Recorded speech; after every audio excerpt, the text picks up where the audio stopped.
Commentary for the Canadian Grand Prix presented to you by Mirza Resny and James. Hello and welcome everybody to MMS Round 12, the penultimate event of what has been a thrilling season. And with Championship leader Kuba Jankowski race ban, the tension becomes even higher. And after the chaos that was the Belgian Grand Prix, the chaos lasting all the way from start to finish, we can anticipate another thriller here today. The track today, the Circuit Jules Villeneuve, located in Montreal, in Canada, the country home to over 60% of the world's lakes. Formerly known as Ile Notre Dame Circuit, the track, which opened its doors in 1978, combines 14 corners separated by long straights into a 4.3-kilometer lap. Overtaking opportunities are quite numerous, particularly compared to other tracks on this calendar. And seeing as the weather today is very nice, with just a slight overcast and a blazing hot sunshine right now on the circuit, we're all set for a very nice race. With all that being said, let's go down to our loyal man Milos, who knows where everyone is lined up. Yeah, exactly. It's gone on to the grid. So on pole position, we have Samuel Gradin taking his second pole of the season. Great job by the Swedish driver. Really impressed by his work. But the man who is in the spotlight today, especially in qualifying session, Louis Zage, a debuting driver for the race band QBO, being 2 milliseconds off of the pole position of Gradin. How do you do this? You're debuting, you're new to the car, yet you manage to be 2 milliseconds of the pole time. Mad respect. Then the rest of the group, we have McHugh, Silva once again in P4, Rakus, Zatoris, Smith, Tugrufa, qualifying. Stoffert, Curtis, Voda and Carrigal, both of the Prost having blistering qualifying pace around Circuit Gilles Villeneuve. Giotto, Valniak, Patrick, Kabusek, Agnes finally not being last. Can we have an applause for this man, please? Then we have Caribou, Callison, and P19 for the minority. Great job as well. Martins bottling his qualifying. Scheffer and Jones, who once again this season rounds off the grid. With all that done, let's get to the 5 red lights. Actually, it's 10, but yeah. It's 10, yeah. Thank you, Zereznia. Here they come then. Once the 5 lights are illuminated, the race will get underway. And we are underway, and it's a pretty electric start from Gradin. He gets a very nice launch. Silva's trying to pressure McHugh, but there's a mistake there from Louis Zage going into turn 1. I don't know what happened there. He had a slight twitch. The two BARs are side by side as Louis Zage has lost a position to Thomas McHugh. One of the Prosts is trying to make a move as well on the outside. Going through there, Michael Torres is ahead of his teammate now, as Tugard's also managed to clear the other McLaren. The Smith Stofford's maintained his position of 9th and is trying to move up the order. And look at the Prost behind. That's John Voda trying to make up as many places as he can at the start. We know he's very notorious for going forward, but he might lose a place to Marco Carrigal here. But no, he holds it off.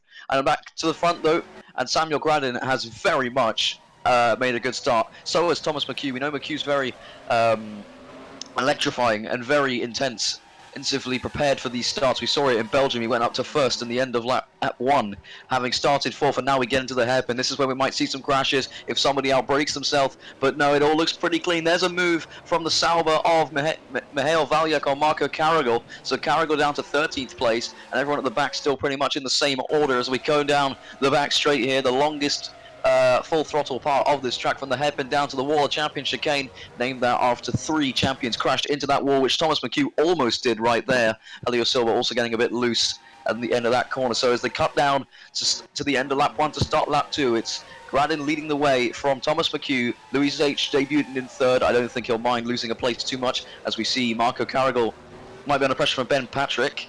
Just like he's a straight tie there, don't worry about that. And Kubasek might also try and get this position here. Pretty intense stuff, wouldn't you say, Milos? Yeah, it's pretty intense. I mean, Carrigal now losing positions after I think setting not the best start to the race from the Portuguese driver, but you know, you always have to take into account that starts are not everything in MMS. We have pit stops. Yeah, and I mean, look at that. He's losing places left, right, centre. And I was talking before the race, saying, you know, the Prost, they qualified 11th and 12th, and if we take it off the last 3 races, they've moved forward massively.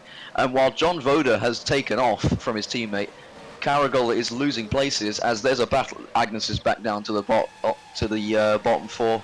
Poor guy.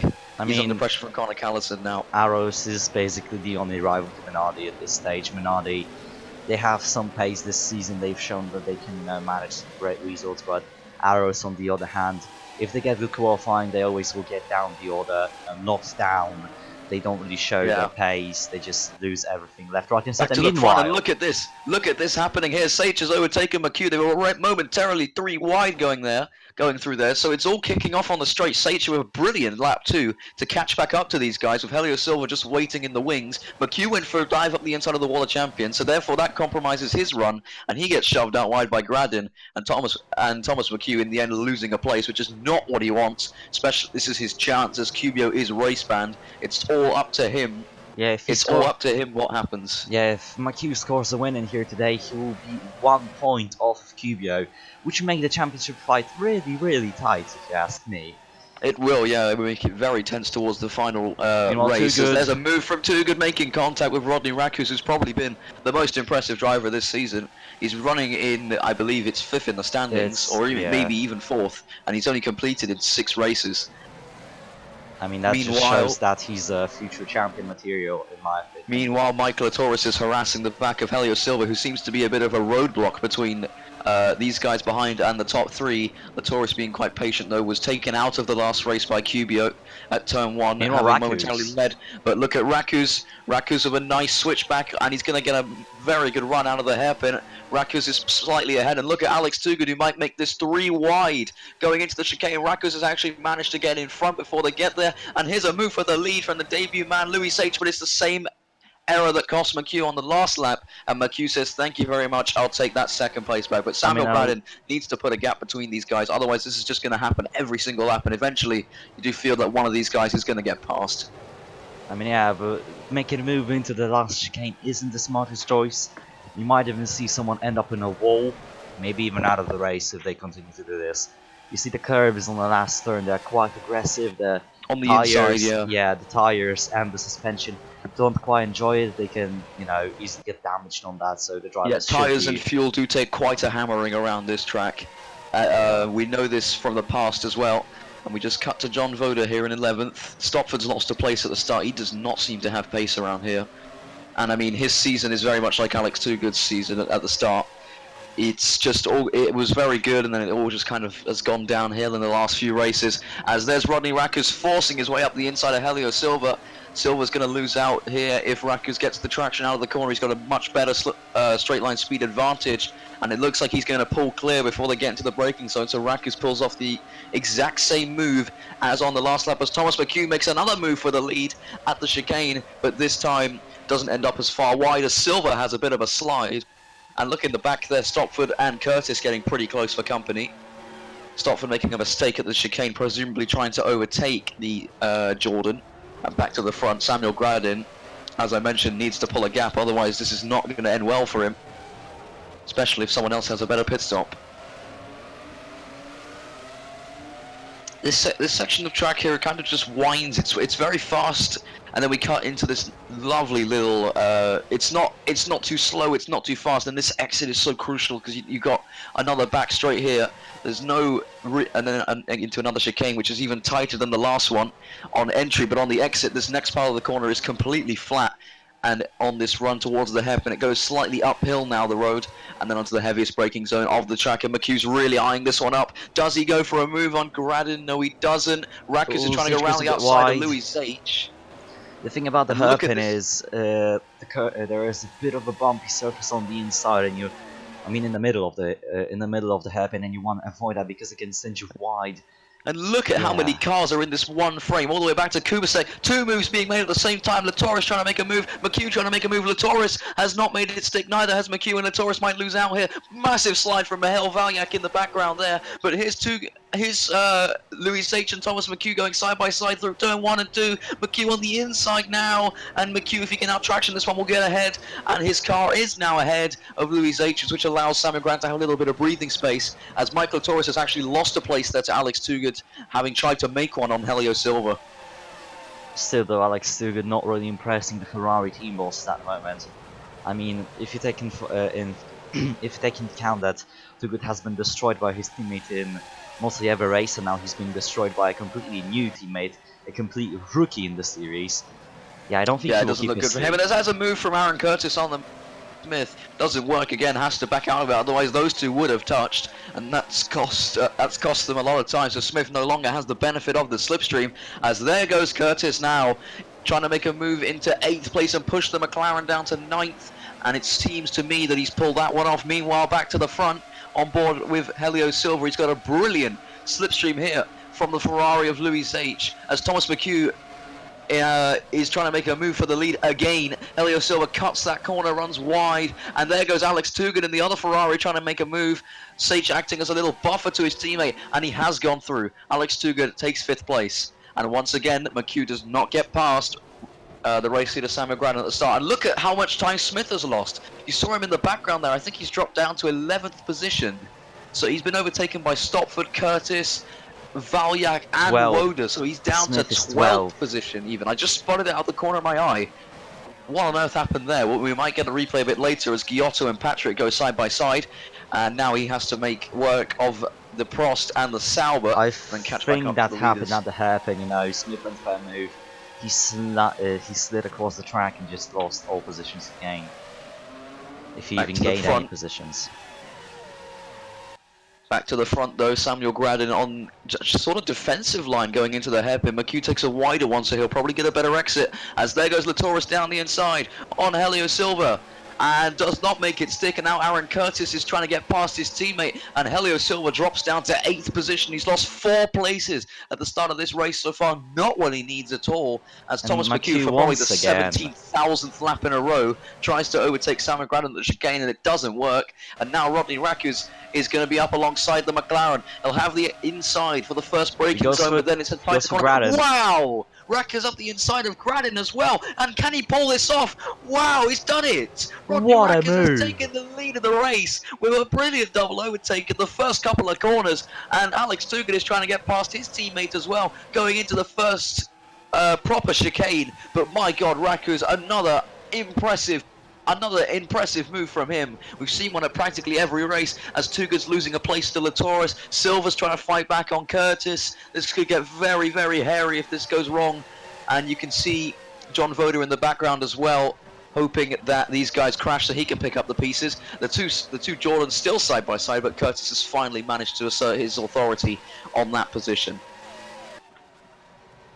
But nobody going for moves. No, I'm wrong. Stopford onto Silva. Stopford's up the inside. Smith has managed to clear Valyak, who's the place to Kubasek. So it seems that it seems a lot of drivers making errors of judgment here, and it's costing them an awful lot of time. There's Mihail Valyak now under pressure from Richard Giotto. Carragher in the back as well. He's pacey, but he needs to start clearing these cars, otherwise he's just going to lose out. McHugh runs wide. That was all on his own accord, as Rakus is now trying to do what Gradden couldn't do and pull a gap. Oh, Gradden though, trying to get defensive, and it's not going to work. To defend the inside, McHugh all over the place, but he somehow holds that car together and is trying to get into second place. Back into second place, I should say, and it's not worked this time. He's going to have to wait again for the next overtaking opportunity, which you would probably say is the hairpin. That's the next best overtaking opportunity. I mean, it's quite surprising to see Williams in pole in the first place. I mean, McLaren has dominated the majority of qualifying sessions this season, and to see a Williams on pole after quite a long time is, you know, quite surprising. It's good to see, yeah. Yeah, it's good to see as well. We finally have some variety. I mean, 5 different teams in the top 5 in qualifying. That says something as well. Look at Rakus though. He's bolting away at the front. He's maintaining the gap to Samuel Gradden. It's about a second, I would say.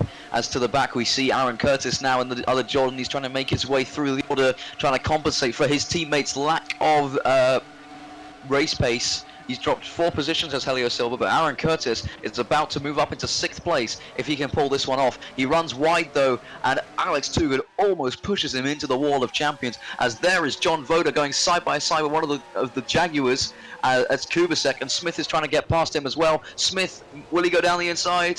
No, he doesn't. He holds station for now, so Voda's position is secure in 10th place, the final point scoring position, just picking up 1 solitary point if you finish there. It's something. For Prost, it's quite a lot of points, no matter the fact. Rakus at the front, his teammate Mike Latoris in I think that was 5th position, Mike Latoris. Latoris, he's had pace, but he's just made more errors, I guess. He won the race on the track at Egnassar, but then he obviously lost the win because of a penalty that he received for dangerous driving. You're on board with him now. He's in 5th place. He's trying to get past Louis H. Does he go for it into the hairpin? He gives him a little nudge. As there goes Samuel Granin up the inside of Rodney Rakuz into the hairpin. And just as I was saying Rakuz was getting away at the front, I've eaten my own words, which I did a lot last week. Samuel Granin has retaken the lead, going through the hairpin and onto the back straight towards the Wall of Champions. And you can see Mike Latoris as well and the other BAR trying to make a move on stage. Here goes one BAR making a move, and that doesn't work. And there's the other BAR trying to make a move, and that also doesn't work. So it seems quite difficult to overtake at the Wall of Champions unless you can force your rival onto the inside, which seems to be the inferior line in the braking zone. And there's Thomas McHugh. Look at McHugh here harassing the back of Rakuz. He's been there or thereabouts the entire race, but he knows this championship is getting away from him. There's nothing, it's all about him this race. There's nothing QBO does will matter because he's race banned. So it's all what McHugh can do right now. And he's just got to refresh his mind and think about, just think about getting these positions here. The top 6 are starting to create a bit of a gap as well from Aaron Curtis and Helio Silva. Yeah, I mean, if Gradin wins, I believe he is 34 points behind. Only 4 drivers still mathematically in with a chance. Actually, no, only 3 now. After, I think it's only Gradin, QBO, obviously championship leader, and Thomas McHugh. McHugh looks the most likely to snatch it from the Ferrari driver. As speaking of Ferrari drivers, Louis H is about to lose a position to Mike Latoris, and he just has. So Sage drops down to 5th. Raku's making another move for the lead, but as I said, this inside line in the braking zone, initially on the turn, and it's good, but then on the outside running wide, and here comes Thomas McHugh. Oh wait, maybe not. He's lost a lot of traction there, as Raku's takes a slightly inside route going into that corner that compromises his run, but no overtakes being made on this lap 12 of 27. Pit stop phase will be around lap 20, I would say, so we'll have about 6 or 7 lap bolt to the end. And if the pit stop phase is anything as chaotic as Belgium, I think we're all going to very much enjoy this, how this fiddles out. You see the 2 Jordans in the background, they've gained Helio Silva certainly has gained a bit of time. This is a very nice shot here. Meanwhile, Rakus is very close to Gradin. Will he do it? Rakus is very, very close to the back of the Williams, and Mike Latoris as well, and the other BAR is not too far behind from McHugh. The 2 Ferraris are kind of in their own little battle here.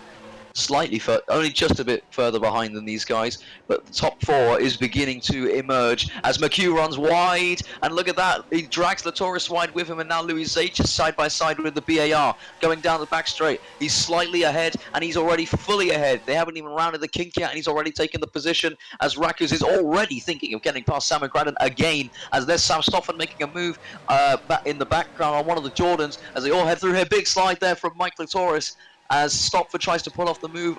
Oh my goodness, Smith almost hits the barrier, as does Mihail Valyak in the background. He might have actually hit it there. It was quite difficult to see as Helio Silva on the inside of Sam Stopford now. Stopford on the inside for turn 3 though. And on the exit, I think Stopford might have this one. They're still side by side. Stopford again having the inside line, which then turns to the outside, but he's managed to get far enough ahead, and Helio Silva drops another position down to 9th, and is already under pressure from the McLaren of Smith, who himself has dropped 3 places this race as well. And that's also allowed the cars behind of John Voda to catch up a little bit. Back to the front, under the bridge, under the overpass. McHugh a bit of a snap there going through the corner. That'll cost him some time, and now he's got Louis H behind him to worry about. And Louis H has Michael Torres to worry about, so very close things. Sage in the middle. I said he cannot do that. You're going to lose a lot of time if you go in the middle and the hairpin. Well, he's in the, again, it's difficult to overtake here, but if you can make a move here and go to the outside. Too good. He tries to go to the outside. What a brave man. But he doesn't. He doesn't have the track position. Raku again trying the inside and really riding the curbs. The car went fully in the air, and that was into the wall. Michael Latoris, he definitely hit that wall. How hard, I don't know. And it doesn't seem to be any damage on his car, but it's an indication if you ride the curbs too much, you're going to be in trouble. Here's a replay on board of Michael Latoris trying to make a move on Louis H. He outbrakes the Ferrari to the corner, draws up alongside slightly, and then he does hit the wall. He's very lucky not to lose his tyre there, or even his front wing. I'm sure there will be a little bit of delamination on that tyre, though, as a result of that. As Mihail Valyak is trying to hold off the Jordans. Sorry, not the Jordans, the Jaguars. Even a slight notch can damage that front car very badly. Exactly. So... We haven't really seen any wheels falling off this season. Except for retirement this entire season. I Ben mean, Patrick running out of fuel. yeah, that's the only major incident involving like a retirement we've had But because I mean, it's good to see that everyone's keeping it clean so far. No front wings flying off just yet. I mean the only At the front front, wing, at least. that fell off was from my car. So Yes, exactly, and that's not relevant to this race. Anyway, oh, McHugh again with the McHugh. outside route, but he gets a very good exit out. Rackers tucks into the slipstream to try and gain back the speed that McHugh would have gained on him, and he seems to have done so. And he pulls to the outside. McHugh's not okay. Now McHugh's covered it off, but before he hadn't. And Rackers might get. McHugh goes to the inside instead, trying to get Oh, past Rakus Samuel gets him. Gradin. He gets shafted out wide. Another massive slide from Michael Torres, who really doesn't seem to like the traction at that corner. And Thomas McHugh now on the inside for turn 1, but the outside for turn 2. Is there a front wing we've lost somewhere? He's on board with John. He's on board with Jean Voda. Look at the gap behind him; it's absolutely enormous. And we're going to see under the bridge, under the casino bridge as it's referred to, and you can just see how the cars ride these curves. They go on 2 wheels, and my word, that's some nice car control from Jean Voda. I'm sure he'll have enjoyed that ride. And if we look ahead, the Smith actually doing a and hitting the wall, so he's got to be careful. And what's this? Louis H and Michael Torres are getting very.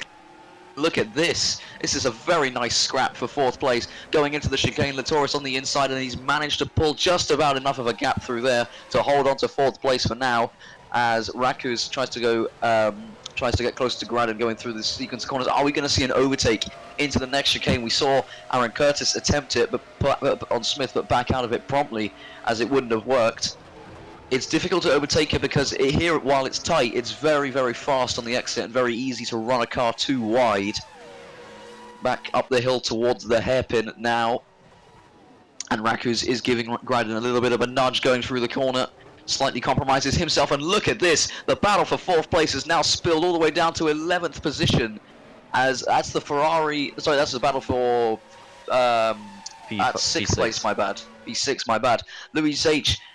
Is trying to defend his position, but that was an absolute cluster going through there. Rackers again goes to the inside. McHugh gets very sideways on the curb, as does Louis H, who slides his way around the corner into Jean Voda and Mihail Valyak as well. Oh, that's a massive hit from Caravo. He's very lucky not to lose anything there. Caravo sliding into the wall at almost max speed that you can take through that corner, as Thomas McHugh's managed to get past Rackers, taking advantage of the compromised drive out of the Wall of Champions for the BAR driver, who's now under pressure from his teammate. But, you know, just talking about that last chicane, how easy is it to get it wrong? Very easy, actually. I mean, I've taken a test car around this circuit, you know, as it's my favorite circuit on the current calendar, and you know, I just did some laps because why not? I'm a test driver for Jaguar, so you know, I did a few laps, and it's very easy to lose it, especially on the curbing. If you get it wrong and you accelerate in one of those curves, you are most likely to spin out into the Wall of Champions, and you know, if you spin into the Champion of Walls, you're definitely going to crash and damage the car. I mean, it's very easy to also get the braking into the corner wrong. You can you know, overshoot it or brake too early. It's hard to get perfectly, especially on your first try. So I'm really amazed Speaking at of the Wall of Champions, here we are again as Rakus taps it with his rear tyre, as does the Ferrari there, and they're all in the background. You can see that battle emerging as we're on board now with Thomas McHugh. Hands at work trying to get this position.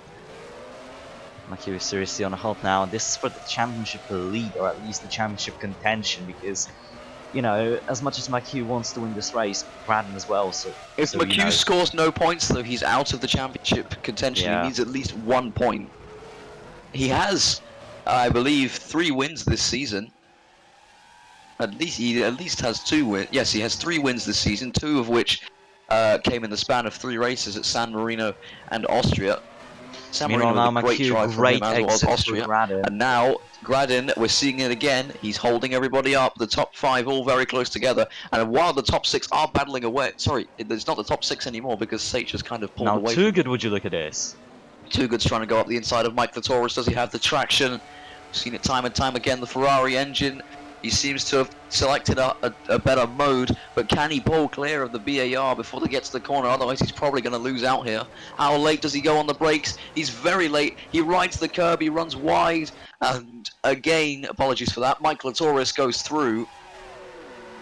I mean, And this is really getting pretty monotonous now. We're on lap 18 of 27, and it's going to all come down to the pit stops. I think I think anyone in the about top 6 could realistically take the lead from them. yeah. I mean, think about it. The drivers don't really know where to gain, the most speed, and then just make because the run up into the chicane is a very long straight where you can easily catch up to the car ahead. So this is why they Indeed, make yeah. moves in here, but it's not the wisest thing because the turn we're coming up to now, I think is a better opportunity to make a move, or even turn 1, turn 2, 3 and 4, or even the hairpin are way better overtaking opportunities than the Wall of Champion chicane. I think the FIA are probably relaxing on deck chairs on the beach right now because there's absolutely no dangerous driving going on right now. I mean, the only major incident was John Voda going on MotoGP style on 2 wheels. Yeah, everything is very relaxed right now. Ben And as the Patrick is car in the pitting. pits, we have our first man coming into the pits. It's Ben Patrick in the Benetton. So he is going to open the pit window for everyone at the front who are going to see this. And do they want fresh tyres, or do they want to use all of the fuel that they have loaded up? As Ben Patrick comes into the pits, you just go straight on at the Wall of Champions and slow down for the white line, otherwise you get a penalty. I mean, it's a very weird strategy from Benetton. I mean, why not, I mean, fresh tyres, he could maybe gain some time if they can give him a good pit stop. Let's have a look how good it is. A good pit stop is around the 6-second to 9-second margin. That's speedy stuff from Benetton. 6.8 second pit stop. As Thomas McHugh is the first of the front runners. It will be the first of the front runners to come into the pits. As then we have two good Sage, Stopford is not. Curtis, Voda, Valyak. So the pit window on lap 19 very much open. Jack Agnes, I don't know what that line is. I think they're trying to save the fuel because they're running. If it works, then it works, I guess. Yeah. And running wide is the Ferrari of Louis H, who's been really struggling this race.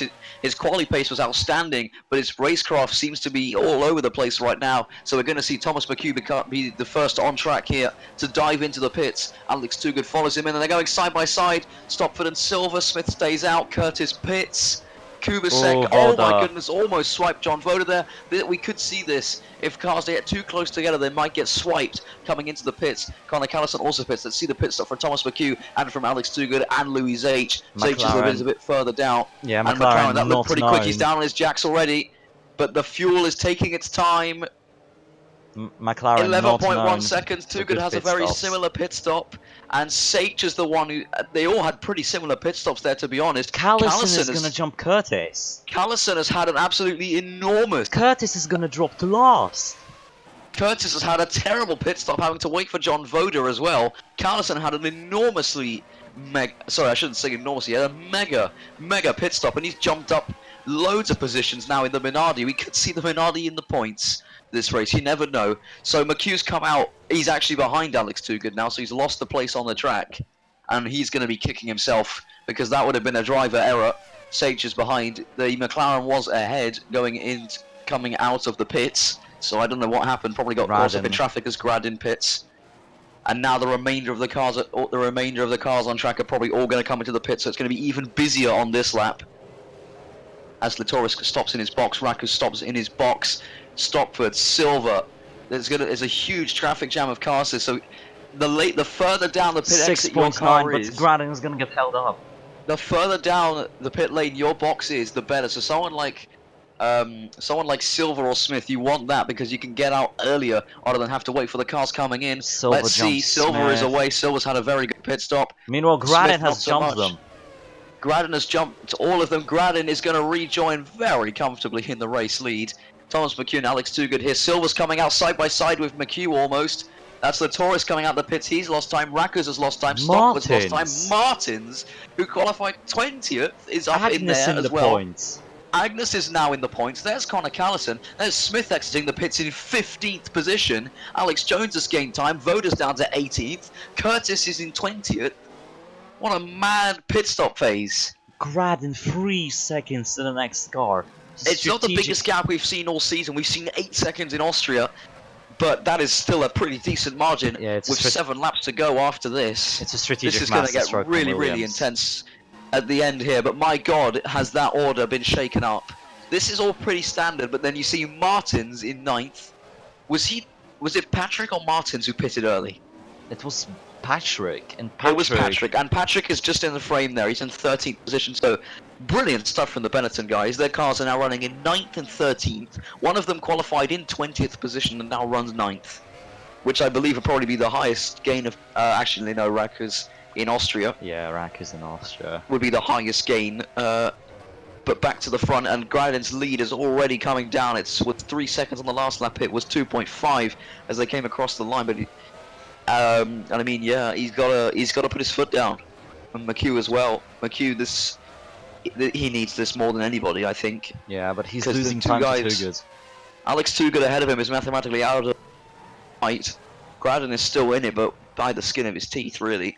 He needs McHugh to have to completely fall off the top 10, win the next 2 races, and QBO do the same as McHugh this race and not finish in the points. But we'll see. Hello Silva, as the Jordan guy is making up for his bad driving so far this race. He's back up into where he started in 4th. I mean, mind you, Jordan are still in tier 1.5. They're not in the highest tier because of sheer lack of, upgrade points and sheer lack of good resources, which BAR have been getting in there, especially with Rakus. Indeed. So, to see a Jordan in P4 is quite good. Yes, it is, but he may not finish. He looks like his pace is okay now, having exited the pits. As I said, he has a slide, so thank you very. I mean, James, you have a lot of commentators' curse on you. I do have an awful lot. You always eat your words, so whatever you say may just get wrong after 1 second or something like that. So yeah, I don't know. We'll just hope for the best, I guess, this race, and say that Helio Silva's doing a great job in 4th. Agnes is in pace. Oh, that's the first front wing we've seen. That's the first detached front wing we've seen. Front wing. And he's rear-ended the back of Martins, and he was running in the points. Jack Agnes was running in a brilliant 10th position for Arrows, and he's rammed into the back of Martins. Once again, what a disaster! And Martins has lost his rear wing. So that's his race also destroyed. We might see a Minardi in the points. Look at this. Look at this traffic jam of cars now. We got a Minardi, we got Smith, we got Patrick, we got Kubasek, we got Valyak, we got Caro, we got Voda, we got everybody in this train of cars behind Martins, who's lost his rear wing, and this is effectively for 9th position. It's 3 wide, going through one of the slowest corners on the track. What is going on? It's absolute chaos through here. Imagine this to the front of the race. This is like Spa all over again. Martins is still at the head of this queue, but Carivo dives down the inside and takes the effective 9th place.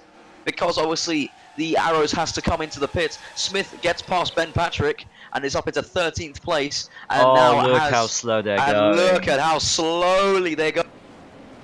Nail train through here. Martins, apologies for that, that's me yawning. Martins is going to pit this lap. So Kubasek, Martins will move up to 9th with Agnes also in the pits, and Kubasek will take 10th place. But that is such a shame for Martins and for Agnes, both of whom were doing a brilliant job in the top 10. And now we might see yet more front wings and rear wings fly off because these guys are all so close to each other. Back to the front, look how much time these guys have pulled now, as Samuel Graden has been hunted down and caught by Alex Toogood, but can he be overthrown? We'll have to wait and see with three laps to go after this one. And this has been quite a quiet race compared to other ones. I mean, it's been quiet, but there's quite a lot of action as well, Yeah, it's very nice racing at the front as well. Very, very nice racing. A little bit of argy-bargy, but it's what we like. As a bad run out of the corner for Graden. McHugh's got a very good one. McHugh's tucked into the slipstream of Alex Toogood. And the championship contender now is going to think of pulling up alongside, but Alex Toogood thinks before him and makes it too wide with Graden going into the chicane, but he's going to lose out here if he runs out wide, and he has. And through goes Thomas McHugh into 2nd position. As Martins and in the background you see the BARs going side by side. McHugh and Graden he's still just about alongside. But Graden outbreaks him. Alex Toogood in the background will be kicking himself, but he'll be, I'm sure, happy with another podium. It could still all go down the drain. Alex Toogood has been kicking himself this whole season, so, I mean, Tuget has been on a wave of podiums recently, which I guess kind of motivates him to go on, but the last Oh race... yeah, well he has a seat. He has a seat to prove that he deserves, Yeah. especially after the atrocity that was the start of the season. Yeah, he didn't finish in the points for like, what, 3 races? 6, We had 4 rounds, and 3 of them he didn't finish in points, so... You indeed, know, yeah. and then we had races It's like been a rocky Sylvester. season No, for he's him. As there's a move for the lead, there's a contact between the McLaren and the Williams. The McLaren just about alongside, and the championship contenders are so close together on the end of that, on the exit of that. On the exit of that corner. I'm struggling for words here because I was so surprised that McHugh would go for a move there but not pull up alongside. And McHugh now, as I'm speaking of going up alongside, he is now alongside, but unlike Too Good, backs out of it quick enough so he doesn't compromise his exit. Speaking of compromised exits, there's a compromised exit for the BAR in the background, and he might be under pressure from his teammate. And now Helio Silva's on the back of this train with 2 laps to go. It's the penultimate lap of the penultimate race of the season, and Thomas McHugh is all over the back of Samuel Graden. 7 And now, cars if these contend guys for aren't the lead. careful, if these guys aren't careful, the guys from Sage and the 2 BARs are going to catch them. Helio Silva's already done that as they head through the fastest part of the first and second sectors, going into turn number, I believe it's 7 and turn 8. And Graden has a slight buffer, but he needs to maintain that all the way to the hairpin, otherwise he's going to be in trouble. Into the penultimate chicane of the lap, there are a total of 4 chicanes on this track, 5 if you count like the turn 2 and 3 kind of slalom thing. And McHugh again is really close. He nudges with Graden ever so slightly, And now but Silva. again, Graden holding his ground, and there's Helio Silva on the inside, Alex Tuga, but he's not quite got the traction and actually backs out of it. Otherwise, he would have ended up on the grass. As Thomas McHugh he's surely way too far back on Graden to take the position. As Silva again makes a move to the inside, but thinks better of it, and now we have a 5-way battle for 3rd place. It seems the top 2 is just them to go with 1 lap to go, as the graphic will tell you on the left. It's now disappeared, and if you look on the mini-map below, you're going to see an absolutely enormous train of 1st to 7th. Meanwhile at the back it's all still so close together, everyone riding those curbs. And look at that start-finish straight, but back to the front where it all matters for the championship. Thomas McHugh right behind Samuel Graden. Milos, what does he have to do to get to this position? He's had a terrible exit. So which corners matter the most on this track? I mean, at the moment, obviously, his only chance is the hairpin, but to get a move on the hairpin has to gain time. He's so much quicker through the chicane, though. He's so much quicker through that chicane, but he's too far back, surely. And Alex Toogood within 0.4 of a second. He's out of... McHugh as late on the brakes as possible. We're gonna go down onto the back straight for the last time, but he doesn't get on the power early enough, and he might actually have his 2nd place under threat here. Samuel Graden has just 2 more corners to go to hold on to another victory and become only the 3rd man to take a win from pole position in this race. The BAR side by side with the Ferrari behind, but as they round the final corner, massive slide from McHugh, but Samuel Graden is going to take yet another win for Williams as he wins in Montreal. McHugh takes 2nd. 3rd place goes to Alex Toogood, 4th to Helio Silva, 5th is Luis H on debut, as we saw on board here with Mike Latoris on the inside, bottling himself up, running wide and getting passed by not just his teammate, but Sam Stopford, and he will be absolutely livid with that. Meanwhile look at this race. Kubasek is in 9th and Carivo is in 10th position, so Kubasek is going to take 9th, Carivo is going to take 10th, and Smith in the McLaren is going to take 11th place and score no points. I mean, and that is a dismissal race from him. Dismissal race from him. Delight for Carivo and Kubasek to snatch some points away at the end. That was pretty intense stuff at the end, and that's my first voice crack of the entire race. So you guys can be proud of me for doing that on lap at the end of the race. And there is Agnes crossing the line in disappointment. With Martins over 1 minute behind. But here's your race leader, Samuel Graden, now seriously closing up to the championship fight. I think he's going to be 9 points off of Cubio, and McHugh will be... Is 8 points behind. Oh, it's 8 points, so McHugh will be... 8 points behind as well. Oh god, this will be a very interesting season finale next week. Oh, Don't miss it. Don't miss the season finale next week, boys. I will find out if you miss it. I will. So he's coming into the pit. We will unbuckle your seatbelt next time you're in a car crash. So please. So those are the official race results. As you can see, Samuel Grandin takes the win. That was a beautiful race, you know. I really liked He it. didn't have the pace, but he had the composure at the front. So, in terms of driver of the day, that's tough. That's really tough. I'd like to say Jakub Kubasek because he had a very nice drive. Yeah, Kusek started not too high. I think 16th to 9th. But I'll say Kubasek, why not? I mean, I would give it to Callison from 20th to 13th as well. Good job. Especially in a Menardi that is an absolute. First time Ronnie Chauffeur's been beaten this season as well by his teammate. Yeah. No, not the first time. Well, I think first time by Callison, but not by his teammate, because Olivia's age has beaten him once, I believe, this season, or maybe more times, as she had a way better start to the season. But anyways, now the mayor of the race, Mayor of the race, Agnes. Agnes. Oh, Agnes or Smith. Smith was 11th. I think that says enough. Yeah, but Couldn't get past the Agnes, cars. And the only Agnes as well. incident in the race, so yeah, that's a bit disappointing as well. Anyways, thank you for watching this race. Anything you would like to add, James? No, other than join us next time because you don't want to miss it. It is going to be an intense title fight where Yeah. one position where the difference between first and second might just win you a championship. I mean, especially you better watch it because the weather forecast for the Brazilian Grand Prix seems to be quite rainy. So, Oh dear. Brazil 2012. Who knows? Anyways, remember to wear your seatbelt and be safe in the roads. Watch the races because if not, as James said, we will unbuckle your seatbelt. And see you next time in the Brazilian Grand Prix where the championship will be wrapped up. See you next time. Bye bye.